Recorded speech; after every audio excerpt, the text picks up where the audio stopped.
You get paid. For about 3 days, maybe 4 if it's a good month, something feels different. Your bank balance looks real. You feel in control. Like maybe this time, things will be different. And then it happens. No big decision, no obvious mistake. The money is just gone or close to it. And now you're back to checking your balance before every purchase, doing mental math at the grocery store, telling yourself you'll fix it next month. But next month comes, same thing again. And the frustrating part is, you're not doing anything obviously wrong. You're not reckless. You're not gambling. You're just living. And somehow, that's enough to make your paycheck disappear. So what's actually going on? Because it's not just income and it's not discipline. The real reason is, most people never see it. And once you do, you can't unsee it. If you're into this kind of breakdown, where we actually explain what's going on instead of just saying spend less, you'll probably get a lot out of this channel. That's what this is about. My name is Sai, and I spend an unreasonable amount of time understanding how money actually behaves, not just the math, but the psychology behind it, especially here in Canada, so you don't have to. Quick note, this is just to help you understand how this works, not financial advice. If you're making big decisions, talk to a professional. All right, let's get into it. Let me introduce you to someone. We'll call him Alex. He's 28, lives in Kitchener, makes about $58,000 a year. After taxes, that's roughly $3,600 a month. Real money, about $43,000 take home every year. And yet, every month, almost nothing is left. Sometimes he dips into savings. Sometimes the credit card fills the gap. He's not extravagant, no luxury lifestyle, used car, packs lunch, doing what people say works, but the money still disappears. And here's the interesting part. If you ask him where his money goes, he can explain maybe $2,800, not $3,600. There's a gap between what he thinks he spends and what actually leaves his account. That gap, that's the story.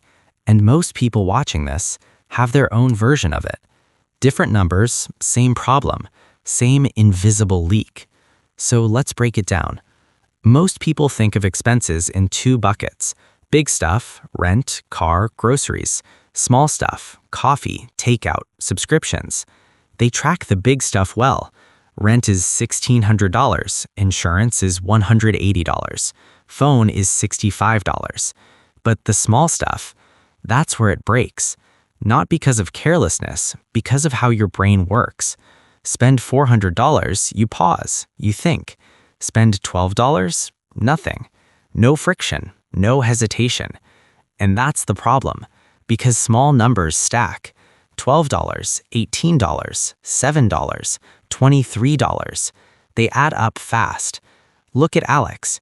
Streaming is $17, gym is $45, subscriptions are $12, coffee is $90, lunches are $80, delivery fees are $22, convenience buys are $55. Over $300. Each one feels small. Together, that's serious money. And that's before irregular costs. Car repairs, dentist, gifts, tickets, broken things. Not surprises. They happen every year, but they're not in the monthly plan. So when they hit hard. That's the first leak. Not one bad decision, 1,000 small ones. Now the second, lifestyle creep. Your lifestyle expands to match your income. 3 years ago, Alex made $44,000. Smaller place, older car, cooked more, and he was fine. Now he makes $58,000. So where did the extra money go? Not invested, not saved. It got absorbed. Slightly better everything. Better apartment, better food, more eating out. Each upgrade feels reasonable. Earn more, upgrade life. That's the trap, because it feels like progress. But financially, nothing changes. Same stress, just more expensive. Humans adapt fast. What felt like a luxury becomes normal, but the cost stays. And it's not just income, it's comparison. Friends, social media, what feels normal keeps rising, and your spending follows. Now here's another issue. Most people were never taught how money actually works, so people default to this: earn, spend, save what's left. And what's left? Nothing, because saving comes last, and last rarely happens. It's not discipline, it's design. If saving is optional, spending fills the space. Now think about this. Money in your account is easy to access. One tap, it's gone. No friction. If it's there, it gets used. If it's moved, it doesn't. That's why discipline alone fails, because access drives behavior. Now talk about payday. When your paycheck hits, your brain reacts. Balance goes up. You feel good, relieved, secure. And when people feel secure, they spend. That's when it happens. Groceries, shopping, plans, all at once, right after payday. Then later, low balance, stress, and more spending, comfort spending. So both extremes lead to spending. Now, convenience. This one is huge. Everything is easier now and more expensive. A $14 meal becomes $30. Fees, tips, markup. Do that a few times a week. That's hundreds a month. Subscriptions, shipping, upgrades, all small, all constant. That's money hiding in plain sight. Quick pause. Think about your spending. Where does your money actually go? One area. Be honest. Most people have one. And if you're finding yourself thinking, yeah, that's probably me, that's exactly why I make these videos, so you can actually see it clearly and do something about it. Now here's the deeper layer. Your money story. The beliefs you carry about money. Some think money disappears. Some think it's meant to be spent. Some think they're just bad with it. And those beliefs shape behavior, even if you know better, because your brain looks for proof. So real change isn't just budgeting, it's changing the story. Now add social media. You're not comparing locally anymore. You're comparing globally to curated lives, and that shifts your baseline. What felt normal feels like less, and that drives spending to close the gap, even temporarily, even if it costs you. This isn't random. It's designed.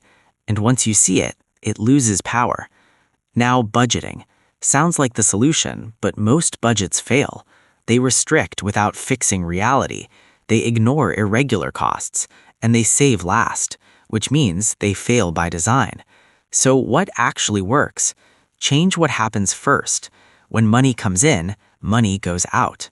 Automatically. Savings, investments, before anything else. Then you live on the rest. If you don't see the money, you don't spend it.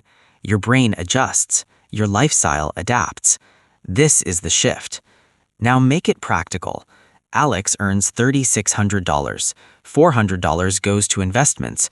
$200 goes to irregular expenses. Now he lives on $3,000. That's his real number. Instead of tracking everything, he checks weekly, about $700 per week. That check keeps things on track, before it's too late.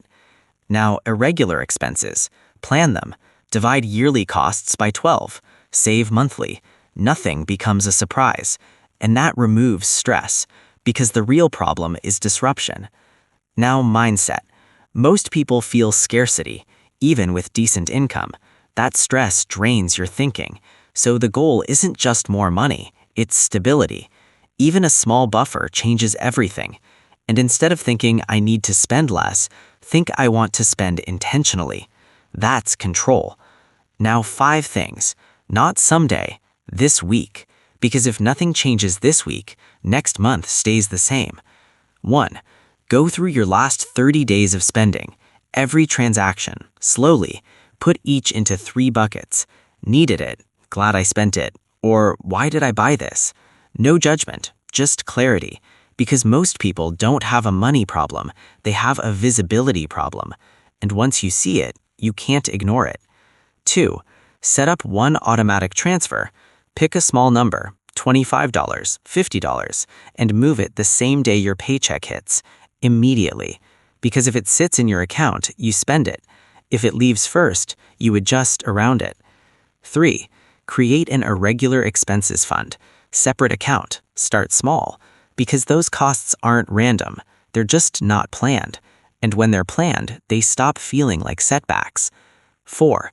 Pick one convenience habit this week. Just one. Replace it once. Cook instead of ordering. Make coffee instead of buying. Because awareness changes behavior faster than restriction. 5. Do a weekly check-in. 10 minutes. Look at your numbers. No judgment, just awareness. Because people who know their reality make better decisions. That's it. 5 simple shifts. No extreme changes. No complicated systems. Just structure. Because the goal isn't perfection, it's control. It's knowing your money isn't disappearing, it's being directed, on purpose. And that changes everything. If this kind of breakdown helps, real, clear explanations about how money actually works in Canada, consider subscribing. If you've been feeling stuck, that's valid, but it's not you. You're in a system designed to take your money, every app, every checkout, every feed, optimized for spending. You're not fighting yourself, you're fighting design. And once you see that, you can change it. Build a system that works for you, not against you. Your paycheck doesn't disappear because of math. It disappears because of systems. And systems can be changed. I'm Sai. I'll see you in the next one.